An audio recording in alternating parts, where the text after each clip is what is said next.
Contam. Primeira coisa, o show de hoje vai ser Lilui Nishmat. Orit Glita Bat.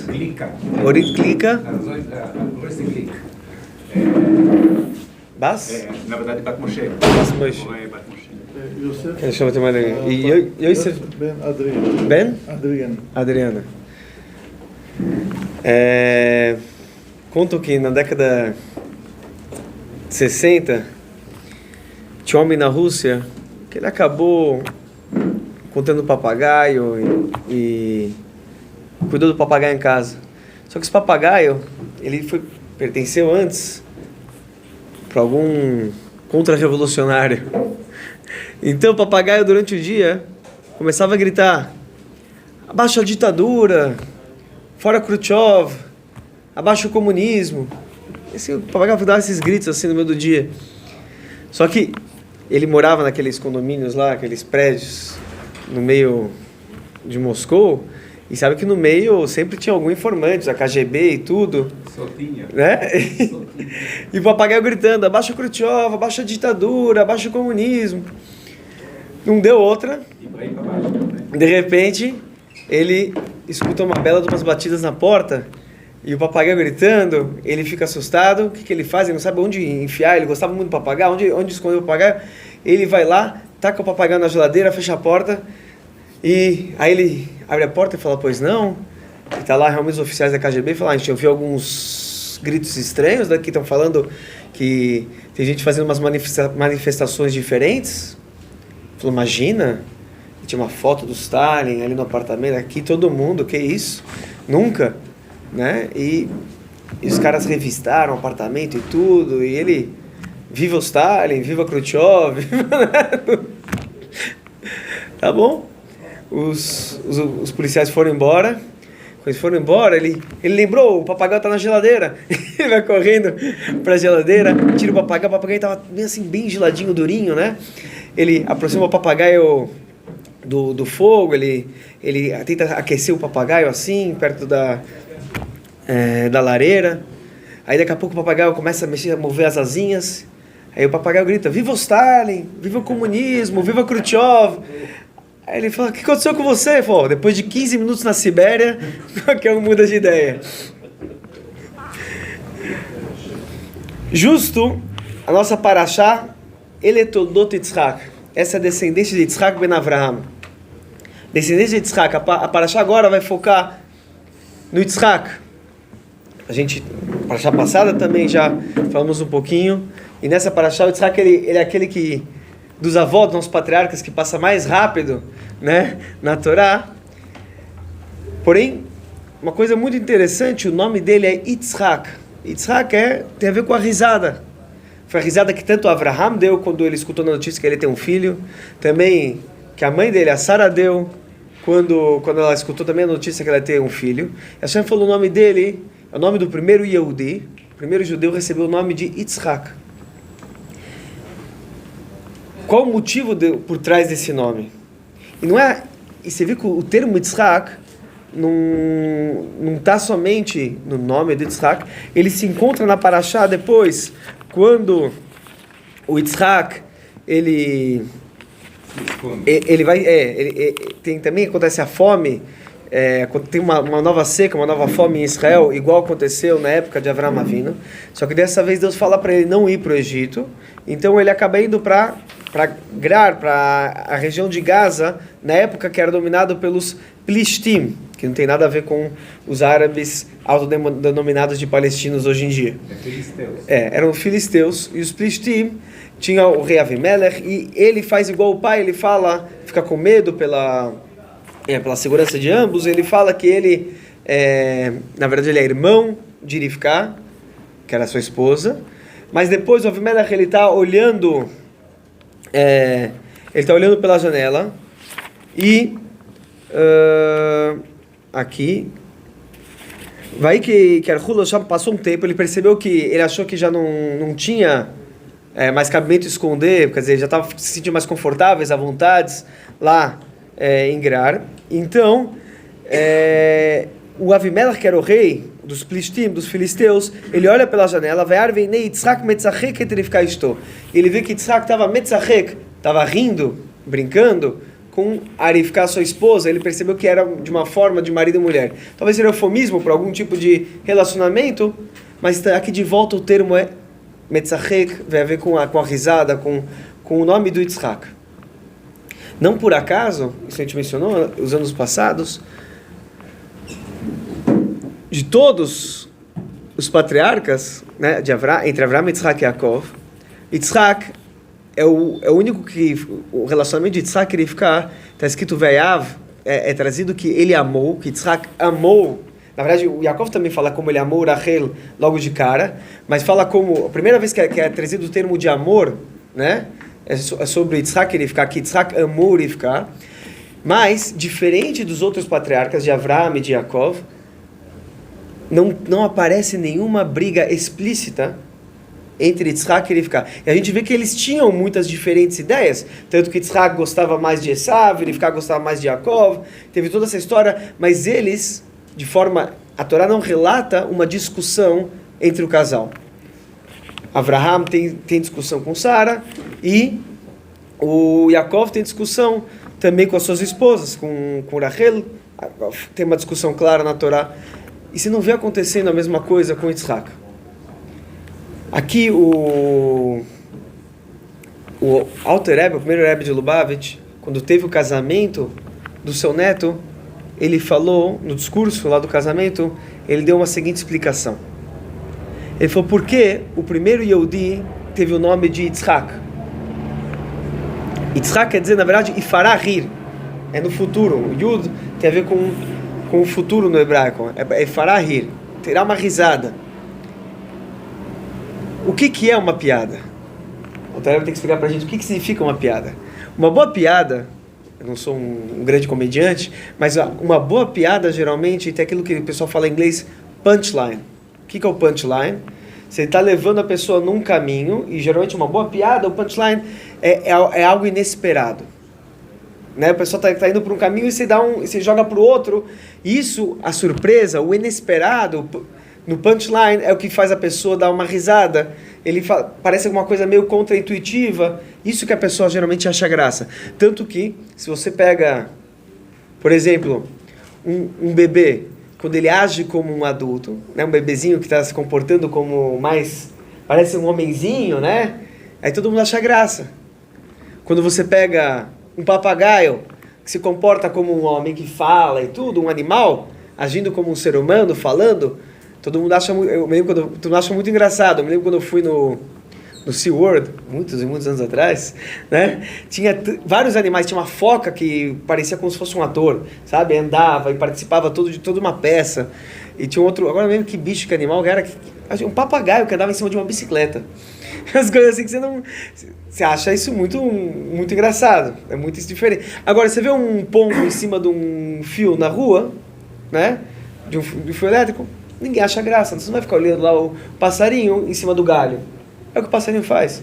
Né? O inesperado é o que traz pra gente muita curiosidade, o que a gente acha, dá risada e acha engraçado.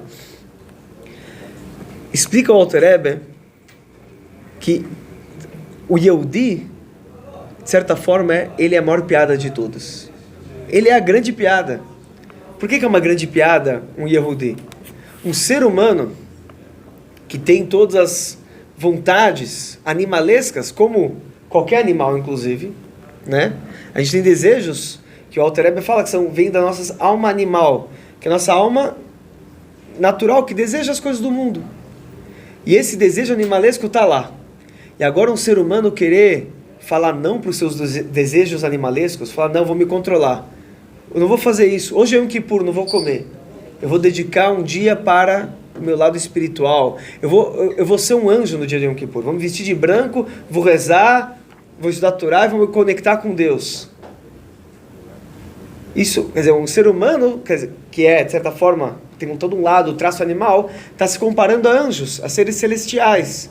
Isso é uma grande piada, é uma enorme piada. Assim falou o Alter Rebbe. Então, a maior risada é o Yitzhak, é o judeu, que é um ser animal, querer se comparar a anjos e querer se comportar como um anjo.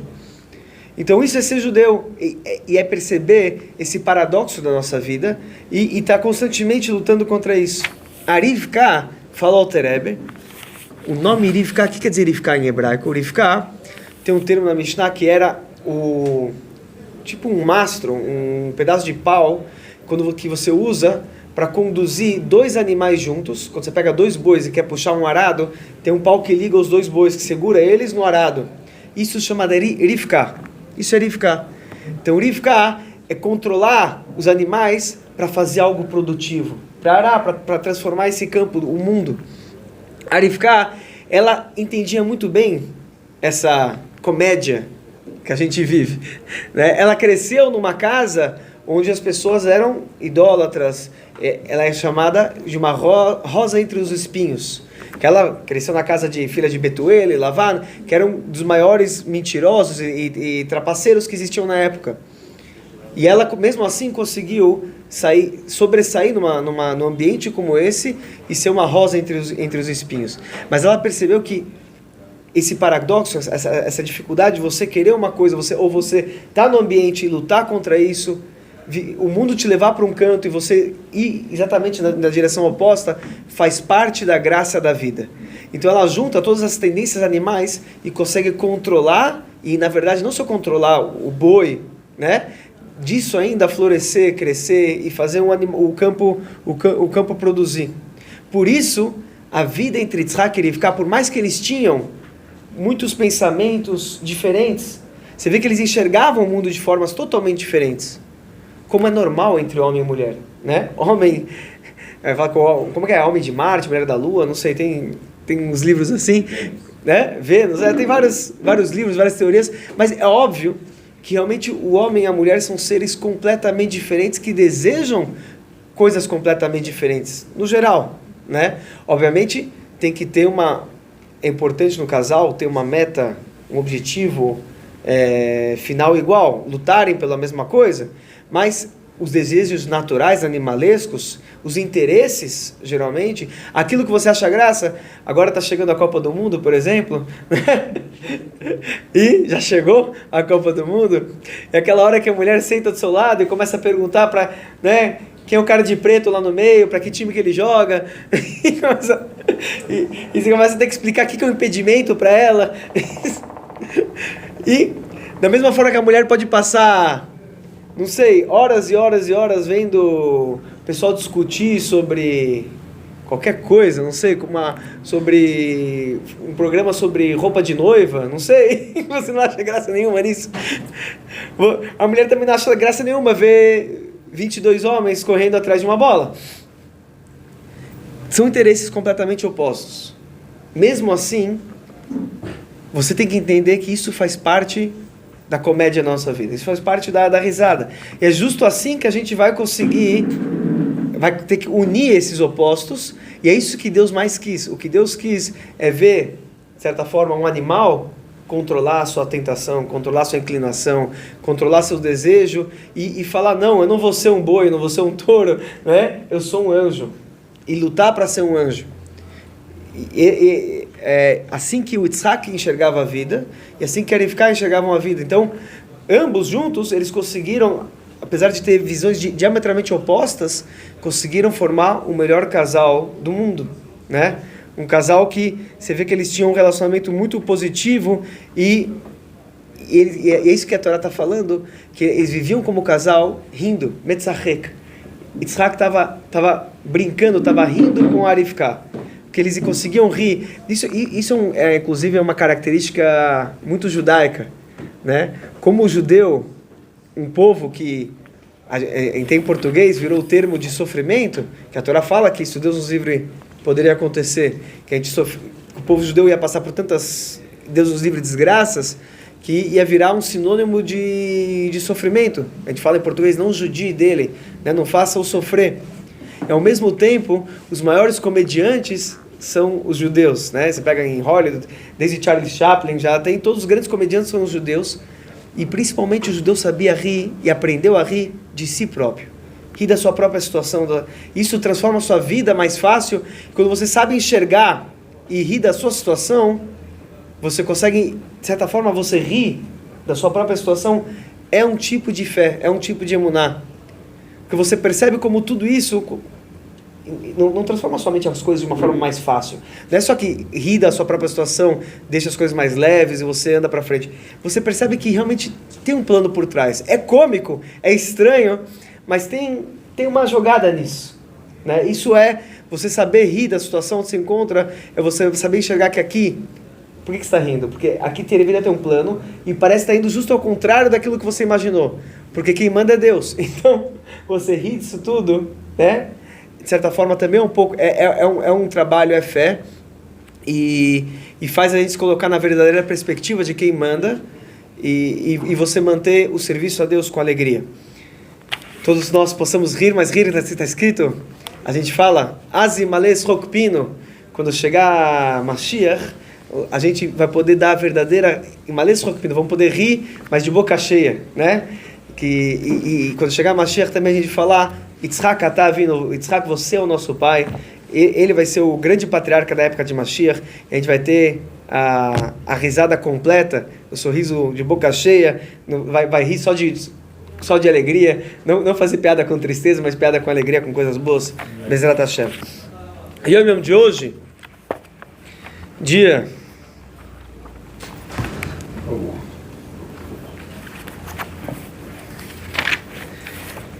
Koach Cheshvan, 28 de Cheshvan, Inyan Ashgacha Pratito, o assunto da providência divina é o seguinte: Delob Zubilvad, Dechol Prateit Noot Anivraim Leminehem, não somente que tudo que ocorre com cada uma das criaturas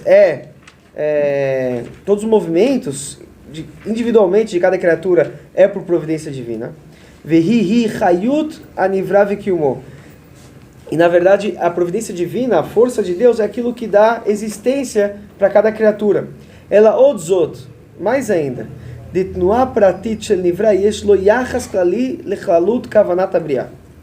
olha o que o Rebbe está falando aqui. Não somente que tudo que ocorre, mesmo cada criatura individualmente, se vai para a direita ou para a esquerda, é por providência divina. Não somente isso. Mas que esse movimento, aquilo que ocorre com cada ser e cada criatura individualmente, além de ser providência divina, faz parte do plano para o universo como um todo. Ou seja, ele vai explicar. De Betsiru veichud kol apelot pratiut nishlama kavana elioná besoda briakulá, juntando a harmonia de cada movimento, de cada coisa que acontece com cada ser e cada criatura individualmente, de forma harmoniosa, isso preenche, isso completa o plano do universo como um todo. Veisbonen Adam. Então a pessoa tem que pensar no seguinte, ele tem que meditar. Uma imtnuat esef babas gachaprati. Se mesmo o movimento da grama, a grama se move no vento, né? Esse movimento da grama é com providência divina. E não só que é com providência divina, essa providência divina nogad la shama kavanat briah. Essa providência divina tem a ver com o objetivo do universo como um todo. Quer dizer, se a grama for para a direita ou para a esquerda, faz parte do plano de todo o universo, como Deus colocou no universo como um todo. Se isso vale para a grama, mina medaber bichlal, quanto mais para um ser humano, veisrael am kerovô, mais ainda para um yudi, que é o povo próximo, escolhido de Deus, bifrat, Allah haskama vekama, quanto mais a gente tem que estar ciente dessa providência divina.